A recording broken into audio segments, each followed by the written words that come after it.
আসসালামু আলাইকুম। আজকে সাতক্ষীরায় ছোটোখাটো একটা ঈদ আনন্দ মেলা হচ্ছিল। অবশ্য সাতক্ষীরাতে ছিলাম না, ছুটি কাটিয়ে যখন সাতক্ষীরাতে পৌঁছালাম দেখলাম মেলাটা জমছে। ছোটোখাটো একটু জায়গা মিলেই মেলাটা হয়েছে, তো মেয়েকে নিয়ে চলে আসলাম। এই যে মেয়ে আর মেয়ের বাপ তো ঘুরে বেড়াচ্ছে খুশি।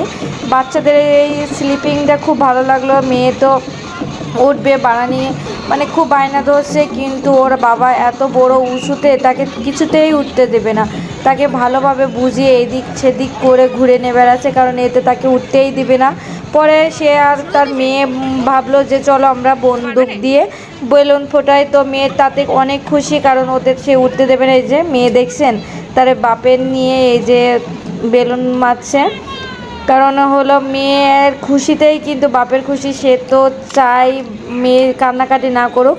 এই যে বাবা মেয়ে ট্রাই করতেছে।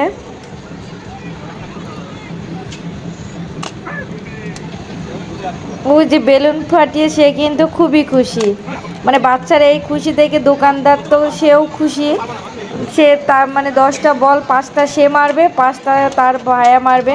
তো তাদের শেষ, এবারে ছেলেটা মারা শুরু করছে।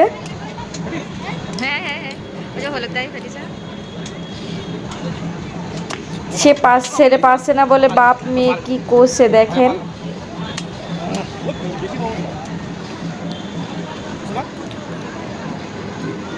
মানে একটু মানে বাড়ির থেকে এসে এই মেলাটা দেখে আর বাসায় মানে বা বসে থাকলাম না। ভাবলাম বাচ্চা দুইটা নিয়ে ঘুরে যাই, কারণ ঈদের আনন্দ শেষ হতে হতে মেলাটাও শেষ হয়ে যাবে, যেহেতু কালকে থেকে সকল কর্মস্থান শুরু। তারপরে এই যে ভূতের বাড়িতে ঢুকবো আমি আর আমার ছেলে, কারণ আমার মেয়ে আর আমার হাজব্যান্ড যাবে না, তারা আমাদের চেয়ে অনেক ভয় পায়। এই দোলনাতে আমি কখনো উঠি নাই, আমার উঠাতে ভয় করে। এই যে আমরা ভূতের ঘরে চলে আসি। আপনারা ভালো করে না দেখলে বুঝবেন না এর ভিতরে মানে আস্তে আস্তে ভূত আসে। মানে এই ভালো করে দেখতে হবে, কারণ লাইট অফ করে তো এই জন্য ভূত আসতেছে। এই যে মন দিয়ে মানে দেখতে হবে। আমি তো মাঝে সাঝে এত ভয় পেয়েছি কি বলবো, চিল্লা দিয়ে উঠেছি।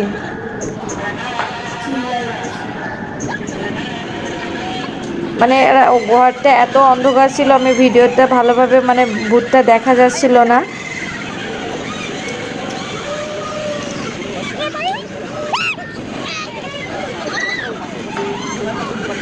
আমার মেয়ে আর আমার হাজব্যান্ড কিন্তু বাইরেই দাঁড়িয়ে আছে, কারণ হলো ওরা ভিতরে আসবে না, ওরা এইসব দেখলে ভয় পায়।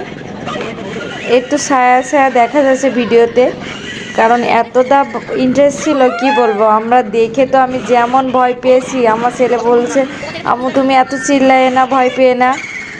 ভিডিওটা ভালো লাগলে অবশ্যই লাইক কমেন্ট করবেন। আল্লাহ হাফেজ।